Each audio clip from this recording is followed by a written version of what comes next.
Canales Comunitarios Regionales del Ecuador Asociados, SECREA, presenta Realidad Nacional.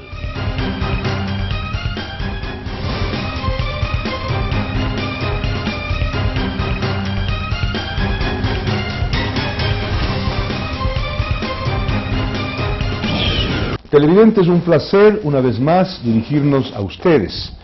Este programa que a continuación, y más bien dicho un diálogo que van a continuación a ver y a oír, pertenece a SECREA, Canales Comunitarios Regionales del Ecuador Asociados. El diálogo va a presentarse en 40 canales comunitarios de todo el país ecuatoriano. Y es una presentación trascendental por la presencia de nuestro invitado hoy. Es Monseñor Julio Parrilla. Monseñor Julio Parrilla es un español, es gallego, vive con nosotros desde hace un cuarto de siglo, es tan ecuatoriano como cualquiera de nosotros, ustedes o yo. Voy a tener el gusto y el honor de conversar con Monseñor Parrilla, a quien conocemos y hemos oído durante muchísimos años en Radio Sucesos, por ejemplo, en donde él envía de modo cotidiano un mensaje de esperanza, de guía, un mensaje de orientación ética y moral, el Pozo de Sicar. Monseñor Julio Parrilla, te doy una amorosa y cordial bienvenida. Qué gusto y qué honor tenerte aquí. Muchas gracias. Cuéntanos un poquito. Bueno, hasta hace poco estabas como obispo de Loja, ahora estás como obispo de Riobamba, pero te das tiempo para venir a la conferencia episcopal, eres el presidente de una organización caritativa aquí. Cuéntanos un poquito de tus actividades antes de entrar en materia. Bueno, yo creo que tú lo has planteado bien. Yo soy obispo de Riobamba, ese es mi oficio fundamental. Hasta hace poco he sido administrador apostólico de Loja y durante estos últimos 6 años he presidido la Comisión Episcopal de Pastoral Social Cáritas, ¿no? Me he movido en este mundo del trabajo social, de la solidaridad, y ahora pues estoy sobre todo centrado en el Chimborazo, ¿no? Que no es moco de pavo. ¿Por qué? Pues porque es una diócesis llena de riqueza, una diócesis compleja, pero al mismo tiempo con una profunda vida cristiana, social, política, económica, una diócesis que arrastra pues algunas situaciones todavía de necesidad profunda de desarrollo, pero al mismo tiempo una diócesis y una provincia capaz de soñar. Así que ahí estoy. Monseñor, has explicado perfectamente bien. En Quito, donde tu voz se oye de manera diaria, se te conoce como el mensajero del Pozo de Sicar. Sabemos por el Evangelio, por las Escrituras del Nuevo Testamento, lo que es el Pozo de Sicar. Es el episodio de la Samaritana, y ese episodio de generosidad o no. Pero quiero preguntarte, Monseñor, ¿por qué? ¿Cómo enlazas el Pozo de Sicar con tu mensaje? Bueno, tú lo has dicho también muy bien, ¿no? El pozo está en Sicar, un pequeño pueblo, donde Jesús va. Jesús no se queda encerrado en Cafarnaúm, sino que se vuelve un profeta itinerante, ¿no? Ya eso marca algo, marca una cercanía con el pueblo, marca una cercanía con las personas. Jesús ni siquiera entra en Séforis, ni siquiera entra en Tiberíades. Tiberíades era la ciudad de Tiberio, era una ciudad romana, era más o menos donde los pelucones de entonces tenían sus quintas y tenían sus casas. Séforis, en cambio, era la ciudad comercial, donde estaba la plata. El Señor no, el Señor se va a las aldeas y se vuelve itinerante. Y una de esas aldeas es Sicar, y allí está el pozo de nuestro padre Jacob, un pozo construido hacía muchos años. El Señor se acerca, estamos en el Evangelio de Juan, al principio del Evangelio, y se encuentra con esta mujer que también había ido a sacar agua. Samaritana. Samaritana, por demás, judío y samaritana, es decir, es un lugar de encuentro cultural, de culturas, de encuentro de mentalidades diferentes. Pero la paradoja, monseñor, es que es un lugar de encuentro entre dos desencuentros históricos. Por eso el encuentro tiene más valor, porque no solo es un encuentro cultural, sino que también es un encuentro religioso, ¿no? Y ahí se da un diálogo muy importante entre Jesús y esta mujer. ¿Qué queda en evidencia? Pues queda en evidencia que las personas tenemos historias diferentes, pero queda en evidencia que Dios puede unir, no separar, sino unir lecturas diferentes de fe, de vida, de sociedad, de cultura. Y eso intenta ser el Pozo de Sicar también aquí en Radio Sucesos, ¿no? Intenta ser un espacio de encuentro, un espacio de diálogo, un espacio de encuentro de personas, que es lo más importante. A veces la cultura, el dinero, la política nos divide, ¿no? Eso pasa. Pero yo creo en un Dios que nos une, que es capaz de unir y de armonizar la condición humana. Y eso ha tratado de ser este Pozo de Sicar aquí en Radio Sucesos, ¿no? Y no solo en Radio Sucesos, ¿no? Gracias a Dios el Pozo de Sicar se ha ido extendiendo y hoy son muchas las emisoras también en muchas provincias que reproducen el Pozo de Sicar. El Pozo de Sicar es el encuentro de una diversidad, de una complejidad, de una enorme diferencia fundamental que es lo que somos los seres humanos. Déjenme contarles algo que ustedes saben perfectamente. El Pozo de Sicar se escucha por parte de unos y de otros, moros y cristianos, creyentes y ateos, todo el mundo, porque allí hay una entraña, hay una cuerda fundamental, hay un mensaje moral, hay un mensaje ético fundamentalmente impulsado por aquello que nos dejó nuestro fundador, Jesucristo, el mensaje del amor. Monseñor, ¿cómo te sientes tú predicando o mandando tu mensaje para un mundo tan diverso, tan complejo? Un mundo dislocado en todo sentido, políticamente, económicamente, moralmente, un mundo en crisis. ¿Cómo haces para ensamblar de alguna manera tu mensaje de modo que no sea chocante ni para los unos ni para los otros? Déjame decirte cómo es que yo lo siento. Ya. Bueno, tú me preguntas cómo me siento. Pues me siento muy bien. ¿Por qué? Porque yo creo que aunque el mundo, como tú dices, sea un mundo fragmentado, dislocado, es mi mundo, no tengo otro. Entonces tenemos que vivir en esta realidad. Y creo que ese ha sido uno de los grandes aportes del Pozo de Sicar, aceptar la realidad como es, pero no conformarse con ella. Que tú aceptes la realidad no significa que seas conformista. Es más, creo que la única manera de luchar en este mundo a favor, pues, de la justicia, de la paz, de la solidaridad, de la inclusión, es aceptar la realidad como es. No podemos vivir en las nubes. La fe tampoco se vive en las nubes. Jesucristo nos salva encarnándose en una realidad histórica, ¿no? En nuestra propia carne y en nuestra propia sangre. Solo desde ahí es posible vivir la inconformidad con la realidad. Jesús viene al mundo, encarna el mensaje eterno del Espíritu de Dios, lo interpreta, se toma el papel, juega ese rol y llega al martirio. Pero fundamentalmente, si quisiéramos hacer una de las síntesis del mensaje cristiano, está en que viene a denunciar las inequidades, los abusos del poder, cualquiera que sea este poder. Y de alguna manera, Monseñor, tu mensaje es eso. Tu mensaje me parece a mí valeroso, comprometido, es un diagnóstico, a veces es una denuncia, pero interpreta el mensaje de Jesús en el sentido de plantear con toda claridad las inequidades de este mundo. generalmente afincadas en el fenómeno del poder.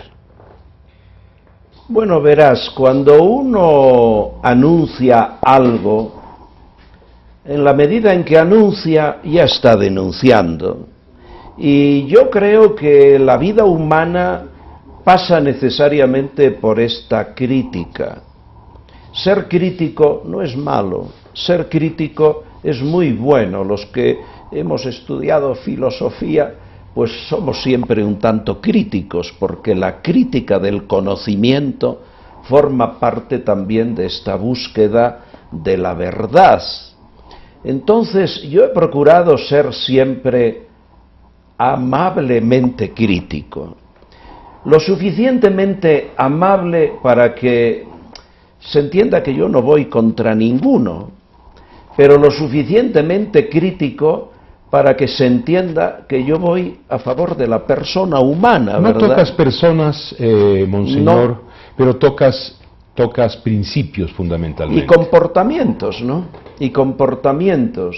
La política está hecha de comportamientos, la vida social, cultural, está hecha de comportamientos. Un hombre crítico, y un hombre creyente tiene que ser un hombre crítico, no puede vivir indiferente ante la realidad, porque todo construye o todo destruye. La indiferencia no es un espacio propio de un creyente. Hay que tomar partido, pero no partido por un partido, sino partido por la persona, por la convivencia, por los grandes valores éticos. Al final, los partidos pasan y hemos asistido estos días a un cierto cambio de valoración, ¿no?, de mucha gente. Quiere decir que nada es eterno, solo es Dios, solo es la verdad. Entonces, en medio de estas situaciones tránsfugas que se dan en la vida cultural, política, económica, hay que seguir afirmando determinados valores. Yo creo también, Marcelo, que ese es el papel de una iglesia no politiquera, no una iglesia aliada con el poder, no una iglesia que vive en el hiperuránio, sino de una iglesia comprometida con el hombre, comprometida con la historia, ¿no? Tenemos que estar ahí donde está la gente, en el pozo de Sicar, donde la gente se refresca y donde la gente pues muchas veces se encuentra con alguien que le puede decir la verdad más allá de las coyunturas políticas. Padre Monseñor Julio Parrilla, acabas de mencionar y con mucho énfasis el tema de que el ser humano responsable tiene que ser crítico y si es cristiano, amablemente crítico. Quisiera pasarme a la otra orilla de la crítica, al tema que también es parte del mensaje cristiano, al tema de la tolerancia. El cristiano crítico, el cristiano que no se compromete con las iniquidades del poder, tiene que ser tolerante ¿con qué y con quiénes? Te pregunto. Pues verás, la tolerancia es una actitud moral, pero es actitud. Y tiene que ser la actitud que marque la crítica y que marque sobre todo el diálogo, porque nadie tiene la verdad absoluta, nadie. ¿Tampoco el cristianismo, monseñor? Pues el cristianismo la tiene en la medida en que es capaz de reproducir el amor absoluto. Pero ¿qué ocurre? Que el amor absoluto no lo reproduce casi nadie, porque solo los santos, pienso en una persona como Teresa de Calcuta, por decir alguien que nos es cercano y a la cual tú y yo hemos conocido desde el punto de vista periodístico, social, eclesial. Y si te vas un poco atrás, pongamos el recuerdo de Francisco de Asís. Pongamos el reflejo de Francisco de Asís, que intentaba reproducir a Jesús, decía él, sin glosa, es decir, absolutamente, ¿verdad? Posiblemente también Francisco tuviera alguna contradicción, posiblemente Teresa de Calcuta tuviera alguna contradicción. Tú y yo, sin duda, tenemos más de una, ¿no? Entonces, en ese sentido, la tolerancia siempre va unida a una cierta humildad, ¿no? Pero la tolerancia no te priva, no evita el que seamos claros, el que seamos transparentes, el que digamos la verdad. Dice Jesús, la verdad os hará libres, pero no dice que no te vaya a costar la vida. De hecho, a él le costó la vida. La verdad siempre es comprometida y por tanto siempre es arriesgada. El mundo está lleno también de hombres y mujeres verdaderos que han tenido que sufrir muchas veces el precio de la contradicción, el precio del enfrentamiento con el poder, el precio de la denuncia. Nuestra América Latina está llena de hombres y de mujeres que han tenido que derramar su sangre por decir la verdad. La tolerancia no está reñida con la verdad, porque una tolerancia que está reñida con la verdad, al final se convierte en complacencia, ¿verdad? Y tolerar significa tener que tragar muchas cosas, pues que un hombre, una mujer éticos no deben de tragar. Lo has dicho, monseñor, la complacencia, y es hasta etimológicamente, fonéticamente, un término parecido a complicidad. Así es. Y eso no podemos ser. Monseñor, nuestra Iglesia y su mensaje tienen de pervivencia 20 siglos. Han trascendido a doctrinas económicas, políticas, a imperios, a dictaduras, a martirios, a todo el evento, el amplio abanico del evento humano, está por debajo de la trascendencia del mensaje cristiano. Pensábamos, monseñor, hasta hace poco que nuestra Iglesia se había envejecido, estaba agostada, estaba quedada, hasta que el Espíritu Santo, Paráclito, nos envía este Papa argentino, este Papa que toma el nombre cabalmente de Francisco de Asís, donde hay una identidad muy, pero muy emblemática. ¿Significa un remozamiento a la presencia de Francisco, de nuestro nuevo Papa para la Iglesia? Bueno, yo creo que Francisco no inventa el agua tibia. Francisco lo único que hace, gracias a Dios, es transparentar lo que hay, no lo que no hay. La vida de la Iglesia está llena de franciscos y de franciscas, está llena de hombres y de mujeres que tienen un concepto de la vida profundamente fresco, evangélico, transparente, un concepto de la vida profundamente cristiano. Francisco refleja una realidad de Iglesia que no la está inventando, está ahí, y él forma parte de esa Iglesia. Pero como ¿no? que andaba dejando de estar esa verdad. Como que hace un momento te dije, la Iglesia, la impresión que teníamos los fieles, yo soy católico, es que la Iglesia estaba agostándose. Bueno, hasta un cierto punto. ¿Por qué?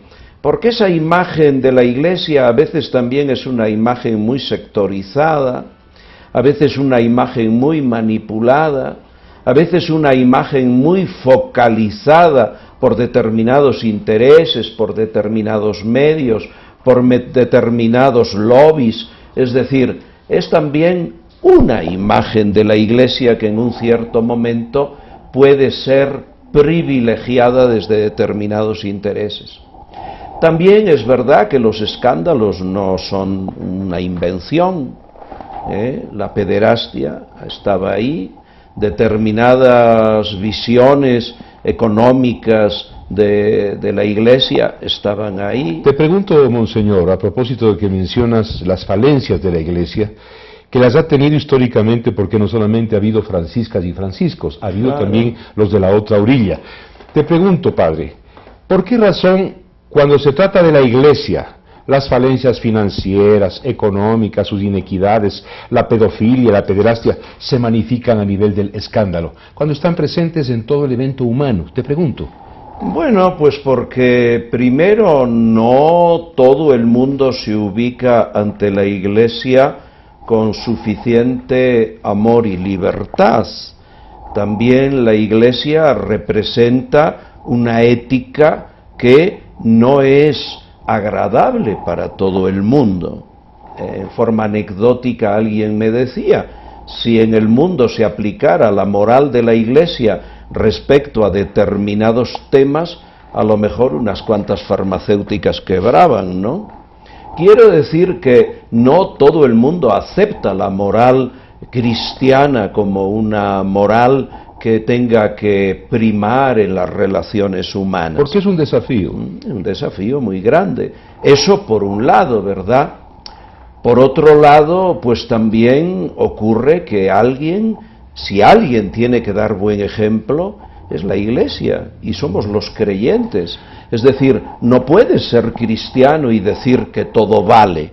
No puedes ser cristiano y pederasta. Es imposible. Monseñor, desde el Evangelio. Quiero preguntarte finalmente algo en el minuto que nos queda. En condensado de tu mensaje, que la gente esperaba desde hace muchísimo tiempo, porque aquí llama a toda la gente a preguntar dónde te ubican, porque quieren que los bautices, que los confieses, que los bendigas. Hoy tienes un libro donde hay un condenso de tu mensaje. Hablemos un poquito de tu libro en el minuto que nos queda.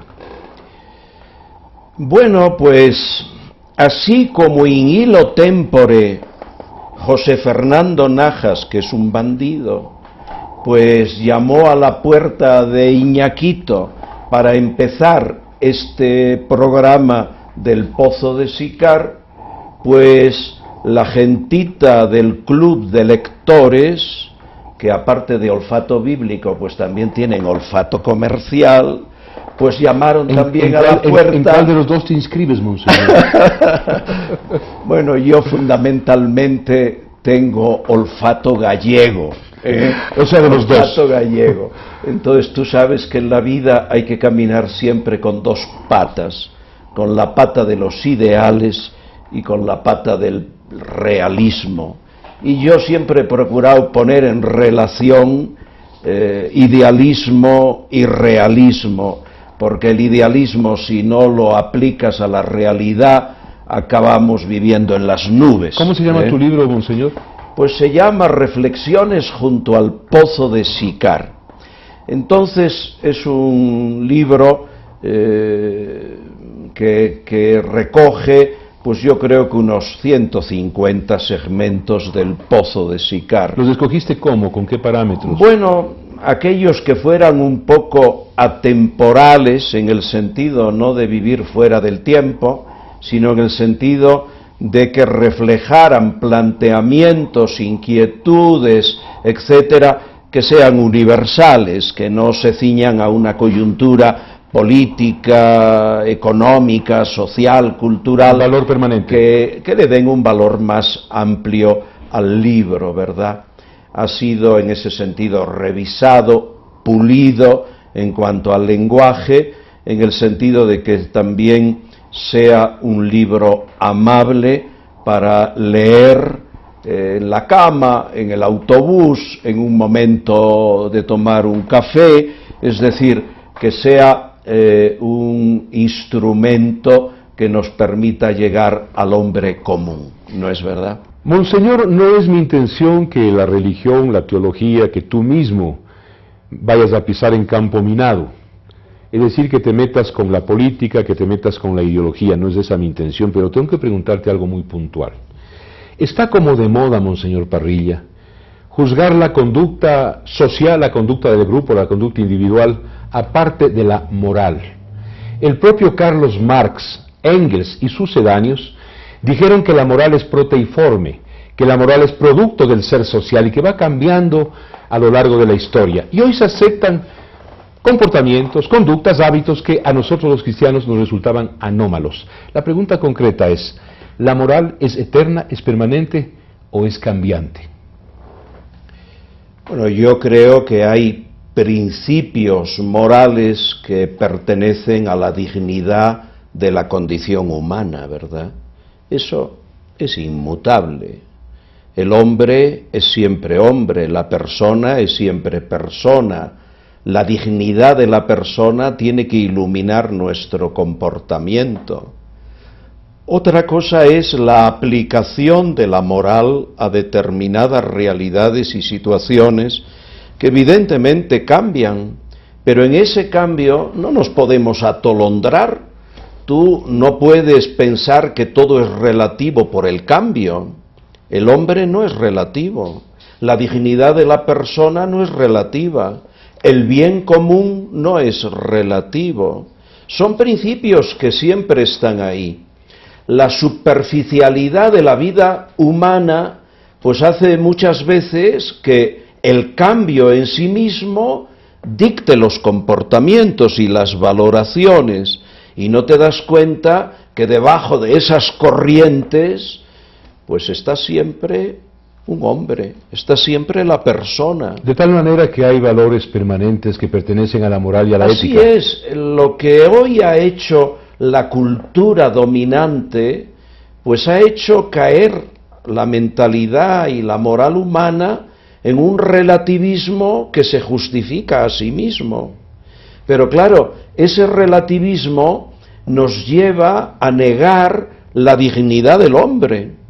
Y en función del propio cambio ya no se relativiza la cultura, se relativiza la propia condición humana. Esa es la perversión del relativismo moral y ético que precisamente el Santo Padre Benedicto con tanta fuerza denunciaba y que el propio Papa Francisco en este momento también denuncia. Esa es la perversión del relativismo moral, hacernos pensar que el cambio es el fundamento de la moral y no ayudarnos a comprender que en medio de tantos cambios lo que vale siempre es la persona. Y claro, ¿qué nos está ocurriendo? Que absolutizando el valor del cambio y del relativismo, al final lo que acabamos relativizando es la dignidad de la propia persona humana, y entonces parece que todo vale, y no es que todo vale. Anteriormente te lo decía, un cristiano tiene que llegar a esta conclusión, que no todo vale. Hay un uso de la sexualidad, hay un uso del dinero, hay un uso del poder que no es aceptable desde la moral cristiana, Monseñor, ni desde la moral humana. Humana, correcto. Monseñor, tú eres un sacerdote agudamente culto, conoces la historia, por eso has llegado a la jerarquía que hoy ostentas. Este tiempo actual, este tiempo que es inclusive post-industrial, así lo llaman, pre-tecnológico, pre-científico, todas estas denominaciones ampulosas, solemnes, ¿a qué tiempo, guardando distancias y proporciones, se te parece en la historia? ¿A qué tiempo, a qué tipo de eclosión, de evolución o de decadencia? ¿Podrían hacer un esfuerzo de comparación, Monseñor? Bueno, tú sabes que comparar no es fácil. La historia tiene sus momentos y a veces puede haber saltos cualitativos en la historia humana que nos llevan a hacer comparaciones, valoraciones semejantes, ¿verdad? Pero a mí me parece que hay un momento en la historia humana que es clave, que es el momento de la Ilustración, es esa apertura fundamental al modernismo, Siglo ¿verdad? XVIII. A la modernidad. Y yo creo que eso ha supuesto una base que después se renueva permanentemente, ¿no? Y que además es muy positiva. La Iglesia lo vivió con mucho temor, la apertura a la modernidad. ¿Por qué? Porque era el tiempo en el cual había que hacer espacio a la razón, de una manera que parecía que iba a absorber todo lo que era la comprensión de la vida, de la realidad, y por tanto la comprensión del mismo Dios. Hubo un momento de quiebre, tú lo has dicho, Monseñor Parrilla, en el siglo de las luces, la Ilustración, siglo XVIII, los grandes enciclopedistas franceses, que lo que hacen, entre otras cosas, es laicizar a la sociedad, la separación del Estado con la Iglesia. Pero te pregunto, ¿por qué se escandalizó de esto nuestra Iglesia Católica? Si Cristo fue básicamente un laico cuando se le pregunta sobre las cosas de Dios y dice, al César lo que es del César y a Dios lo que es de Dios. Fue el primer mensaje laico de los labios del propio Jesús. Bueno, sabes que juegan muchos elementos, ¿verdad?, de tipo cultural, pero también juegan muchos elementos de poder. La Iglesia en ese momento vivía profundas alianzas del trono con el altar, y realmente secularizar la vida se veía como un peligro. A mí me llama tanto la atención que un papa pues tan espiritual como Benedicto ha hecho una de las defensas más profundas de la razón. Uno de los grandes temas del tiempo de Benedicto, del papado de Benedicto, de su mensaje, de su doctrina, es precisamente la razón y la fe, esta relación entre razón y fe. Y Benedicto dice algo que yo valoro profundamente, y es que yo creo que no hay nada más razonable que creer, porque al final, si tú no crees, la vida, la muerte, todo lo que significa dejar en evidencia la vulnerabilidad humana, la fragilidad humana, pues acaba siendo la última palabra. O sea, no podemos sufrir tanto por amor, no podemos amar tanto, no podemos sacrificarnos tanto, no podemos suscitar en el corazón de los hijos, de los nietos, de la persona amada, inquietudes tan profundas para que todo esto quede enterrado bajo un puñado de tierra. Es decir, el sentido de la vida lo marca precisamente la fragilidad humana. No podemos decir simplemente que somos aves de paso, y de paso nos ponemos muchas plumas, pío pío, endulzamos la vida y decimos, eso es suficiente. Será suficiente para ti, para mí no es suficiente. Es una irracionalidad tan grande que la razón queda cuestionada por la propia irracionalidad. Pienso como tú, Monseñor, ya que has mencionado la Ilustración y el siglo de las luces, la enciclopedia francesa. Hay un hecho anecdótico que quisiera tocar contigo. En Francia, a los intelectuales, algunos de los cuales son Diderot, Voltaire, Rousseau, Guizot, todos aquellos que hicieron el laicismo y la Revolución Francesa, lo que hoy vivimos como vigencia en el mundo, eran llamados clercs, clérigos, por una especie de reminiscencia. Toda la ciencia, todo el conocimiento estaba alojado en los monasterios, en los clérigos. Y muchos de estos pensadores laicos de la Ilustración tenían esa influencia. Por eso lo llamaron en la propia Francia, al intelectualismo lo llamaron clérigo, clerc. Qué raro, ¿no? Y qué anecdótico. Me permito recordártelo. Bueno, tú sabes que con todos sus defectos y en medio de estas tensiones entre la razón y la fe, entre el mundo religioso y el mundo laico, la Iglesia nunca renunció a la sabiduría humana, nunca. Hoy la presencia de las universidades católicas en el mundo es clave. Hoy la presencia de tantos sacerdotes y católicos laicos, pero profundamente creyentes y profundamente ilustrados, es clave para la comprensión de la cultura de muchos de nuestros países, incluido el Ecuador. La Iglesia nunca ha renunciado a esa sabiduría. La Santa Sede promueve esa sabiduría no solo en un montón de fundaciones y asociaciones de tipo cultural, sino sobre todo, como digo, en sus universidades, ¿no? Somos celosos de una buena formación, pero hoy hay que abrirse a la nueva realidad. ¿Por qué? Porque la fe no puede vivir al margen de la razón, la fe no puede vivir al margen de la cultura, la fe no puede vivir al margen de la condición humana. ¿De la ciencia? Y de la ciencia. La ciencia no es solo un gran desafío para la fe, yo vivo la ciencia como la gran aliada de la fe, porque al final de lo que se trata es de encontrar las respuestas que satisfagan a la conciencia, al corazón humano, a la sabiduría humana. No podemos vivir de espaldas a la ciencia, a la razón, a la cultura. La fe tiene que enraizarse ahí, ¿verdad? Afianzarse en ello, porque el ser humano es básicamente razonamiento, es razón. Monseñor, hay una vieja discusión, dicotomía, un conflicto sobre la esencia misma de lo que fue Jesús. Hay dos tipos de revoluciones: una revolución interna que hace el ser humano en su interior, en su conciencia, lo hace frente a sí mismo y frente a Dios.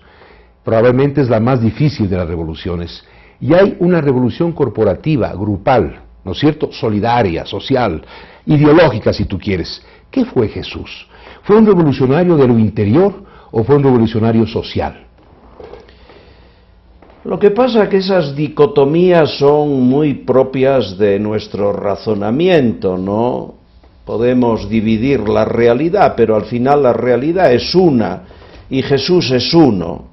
Para nosotros los creyentes Jesús es el Hijo del Dios vivo, pero evidentemente este Hijo amado traía un mensaje, ¿no? Y ese mensaje afecta tanto a la condición humana personal, a la conciencia personal, como a las relaciones humanas. De manera que Cristo fue las dos cosas. Cristo fue las dos cosas. Cristo fue el Hijo de Dios que anuncia un mensaje de liberación que no se basa en el poder político, sino que se basa en la capacidad revolucionaria que tiene la conciencia y el amor humano.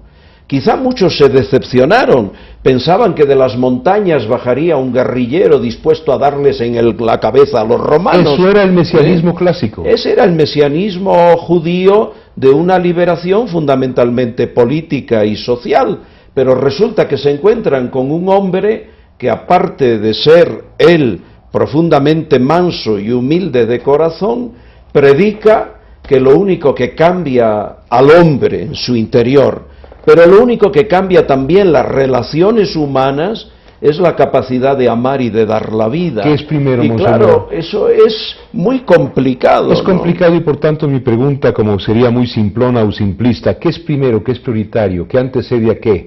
¿La revolución interior?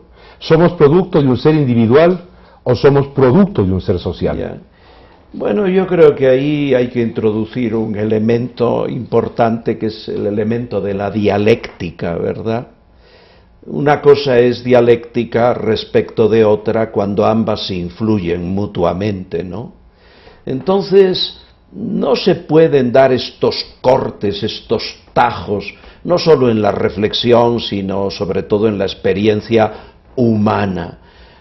Si nosotros cultivamos un ser interior, espiritual, sabio, culto, sensible, con capacidad artística, pensante, crítica, pero lo desarraigamos de la realidad política, social, económica, de la sociedad, del país, pues estamos creando una élite, un elitista que al final no transforma nada.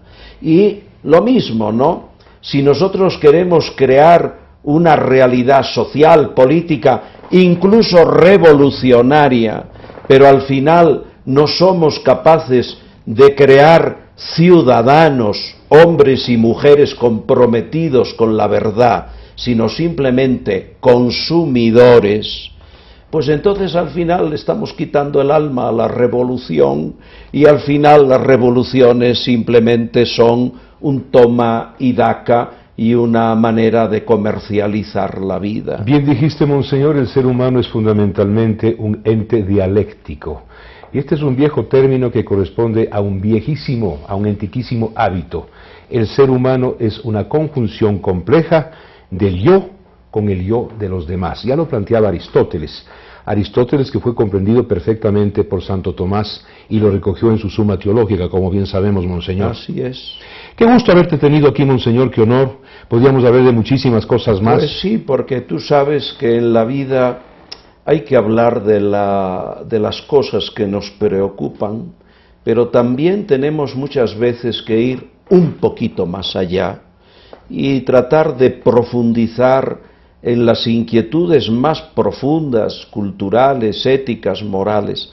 Yo a veces, te digo la verdad, Marcelo, tengo un poco esta preocupación. Estamos en este momento en el país, en un momento de desarrollismo, ¿verdad?, fuerte. Mi gran preocupación es este desarrollismo, ¿qué va a cubrir? Vamos a ser unas personas desarrolladas simplemente porque tenemos un nivel de vida mejor, porque nos hemos convertido en grandes consumidores, porque estamos pendientes del desarrollo simplemente material. Eso es bastante hedonista. Claro. O vamos a ir a un desarrollo integral, mucho más profundo, que haga de nosotros auténticos ciudadanos, auténticas personas, pensantes, participativas, críticas, capaces de aportar a la vida pública algo más que el consumo y la obediencia al poder que me permite un mayor nivel de vida. Yo creo que ese es un interrogante muy profundo en este momento en el Ecuador y que habría que debatirlo. Pero claro, los niveles de debate están siendo un poco pobres, y tenemos que debatir estas cosas, porque si no, al final nos vamos a encontrar con una sociedad que come mejor, que viste mejor, que se pasa mejores vacaciones, pero al final con una pobreza intelectual, ética, moral, religiosa, que va a ser un empobrecimiento. Hay una pobreza y un empobrecimiento que son preocupantes, siempre lo serán. Esa pobreza frente a los ojos se llama venda, frente a los oídos se llama tapones y frente a la boca se llama mordaza. Muchísimas gracias, Padre. Gracias a ti y gracias a Radio Sucesos y a los canales comunitarios regionales del Ecuador asociado. Sobre todo le mando un saludo muy cariñoso a los amigos de Riobamba y de Loja. Amigas y amigos, un abrazo para todos ustedes, cuídense y hasta una próxima ocasión. Muy amables. Transmitida por Unción, Nordvisión, Color TV, OK TV, Mundo Canal, TV Más, Costanera, UTV, TV Norte, VTV, TV Agro, Manavisión, Televisión Manavita, Saracay TV, TV Hoy, Teleandina, RTU, Asomavisión, Telesucesos, Unimax, Ecovisión, Lídervisión, TVS, Ecuavisión, Telegalápagos, Telemar y TV Católica Los Encuentros.